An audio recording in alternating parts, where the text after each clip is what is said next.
The undercover boss is running for governor of California, and former CBS star and billionaire businessman plans to make what he calls a broken state more livable. As the state recovers from wildfires that wiped out more than 6,000 homes, it's about to step onto the world stage as host of the 2028 Summer Olympics amid a billion-dollar budget deficit and an epidemic of homelessness. But in his new book, Facing Hard Truths, Cloobeck says we need to create affordable America, not just California, says he is the one for the job. A lifelong Democrat mentored by the late Harry Reid, Cloobeck jumped into the crowded field of candidates, hoping to replace the two-term Governor Newsom last November. If successful, he'll not only be up against a growing mountain of issues in the state, but President Trump. Stephen Cloobeck joins us now to discuss his run for governor. Welcome to the program. Thank you for having me. Glad to speak with you. We talk about California a lot and all the problems facing that state. What's your plan, my friend, to fix the state, make it more affordable to live there? Well, California's not open for business. It's a state that I aspired in as a young man growing up in Southern California. It's a changed state. The good news is we've grown, but we've grown with bloated government. A lifelong Democrat I am, and I see the party has lost its way. We just saw it this last election, but more importantly in California is no longer affordable, livable, nor workable. And we need simple solutions actually to fix it. And if our leaders were doing such a great job, I wouldn't be in this race. But I fixed the most broken. On the federal level, statewide level, local level, I've operated around the world, and I've studied the state. I took a long, hard look at this. This was unintended. I had no aspirations in my life of doing this, but I could not find one leader that had solutions, and I interviewed each and every one of them. Do you get nervous at all, Stephen, thinking about what just happened with Elon Musk and how there's a little bit of him with successful businesses coming into government and politics and seeing all the red tape that he was hit with, that you may have the same issues? Good question, but no. Very good question, because I'm actually trained. If you look at Brand USA, which is the tourism department of the United States, I was tasked with setting that up 14 years ago. Came from the Travel Promotion Act of 2009 between President Obama and the late, great Senator Harry Reid, my adopted father, who taught me. I'm trained by masters, Bill Clinton, Harry Reid. I've been involved 39 years in the Democratic Party as a donor, but as an activist, somebody that's actually helped fix political issues of politicians that could not get the task done. President Clinton tried to create a travel czar under his reign. President Obama was successful.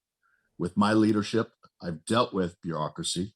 I've dealt with Homeland Security, Customs and Borders, the Senate, the House, Treasury, State, Interior, Commerce, and reported to the Oval. Successful to the point it still exists today, with no taxpayer dollars to the American customer and value created, value.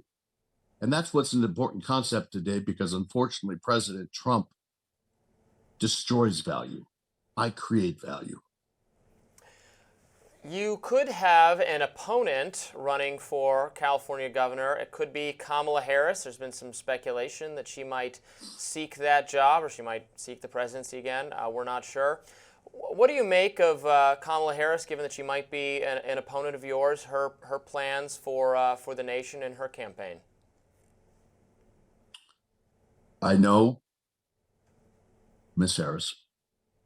I worked with her when I was running tourism in the United States. She was a battlefield promoted senator. She's been battlefield her last couple of jobs. But if you look at the following, she was tone deaf with the American people. She lost this last election. She forgot about the most important issues: eggs, bread, milk, cheese, gas, and immigration. I just came back from the State Party California Democratic Convention. She was not there. Tone deaf to the state, tone deaf to the party, still no IQ, still no EQ. If I was Miss Harris, I'd go seek a job in Hollywood, perhaps, or go on the speaking circuit. Those are some tough criticisms. You know, a lot of people will say that some of your platform echoes some traditional conservative stances, and I know there's been some swaying of what each party represents. But you want to slash regulation, you want to weaken labor protections like AB 5. How do you convince that the working class Californians that you are the No, Democrat that has them in mind? I've been a Democrat my whole life. Never switched parties. I've been pro-labor. I've worked with labor my entire life, built with labor, operated with labor. I have a great relationship with labor. And I'm a businessman. I create value. I take care of people. More importantly, I don't see voters, I see customers. We're all customers of California. No politician will talk like that because I'm not a politician. I take care of people. Look, are there similarities between businessmen? Yes, we create jobs. Okay. This is what I do. I find people jobs. If you look at The Apprentice and Undercover Boss, for example, they both are very similar shows because they both end up in tears. What's the difference? Undercover Boss, they're happy tears. The Apprentice, somebody's crying because they just got fired. So, and what President Trump did is kind of no different than what Bill Clinton did, but juxtaposed. Bill Clinton had reinvented government. He also balanced a budget, but slashed 400,000 jobs. In California, if you look over the last 10 years, 45,000 new government jobs created. To what goal? Where's the performance and results? I would create the California Department of Performance and Results, not Doge. It leads with authenticity, but warmth and compassion. You know what the California Department of Performance and Results stands for? Tell us. CPR, which the state is in dire need of. California is one of the most important states in terms of tech innovation. Silicon Valley, obviously, a lot of wealthy, influential, smart tech people who live there. Those issues have become so important, and many tech leaders have become closer to Trump and the Republican Party recently. A lot of them gave money to the inaugural fund, attended the inauguration. My reading of that is a kind of hostility that certain progressive Democrats have shown toward tech regulation and those subjects has moved more of these people like Elon and then others in a less flashy way into the Republican camp.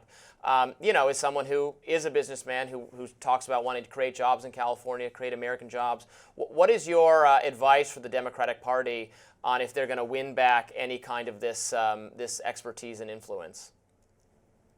I just wrote a position paper that I've released to a few. We need to rebrand our party. It's obvious. And I call it the Everyone Matters Party. Everyone Matters Democrats. We can't not talk to all of our customers. The reason the Democrats have done such a terrible job, they forgot to talk to their best customers. If I didn't talk to my best customers in business, I'm going to lose them. Why do you think that the tech sector migrated somewhere else? Because the leaders in the Democratic Party thought they knew better. They've never signed the front of a check. They've never had to make payroll when they didn't have it and come out of their pocket. You must always talk to your best customers and give them equal or greater value. It's pretty simple. It's tone deafness that has taken over the Democratic Party, which I'm trying to bring back as a lifelong Democrat. Trained by the best. Donor appreciation, customer appreciation, delivering value to each and every person in the state. California has got 5 great exports, some of them not so great today. When you think about it, you just touched on innovation, manufacturing, travel and tourism, agriculture, Hollywood, entertainment in totality. And we used to be the best in education, which we're not. Now, your And book. we need to crow about these things. So, I mean, the Democratic Party of 10, 20 years ago has morphed itself into a tone deaf echo chamber. And guess what? The rude awakening occurred. Harrison Walz lost the election. Trump didn't win it. Your book is called Facing Hard Truths, and you obviously Yes. know what hard truths that, the Democratic Party as a whole and the California Democratic Party must face. Do you have any hard truths that you need to face as you came to decide to come to run in this governor's race? This was unintended, as I told you. This was not on my bucket list. Um, I'm very proud of what I've accomplished in life, nor did I imagine that I would have accomplished what I did. I'm very proud. I get up early, I stay late, I work hard, I have large bandwidth. I fixed the most broken hospitality company on planet Earth. It was called Sunterra. It had customer issues, it had team issues, it had tax issues, financial issues. And I took it upon myself and took the risk, and everyone bet against me.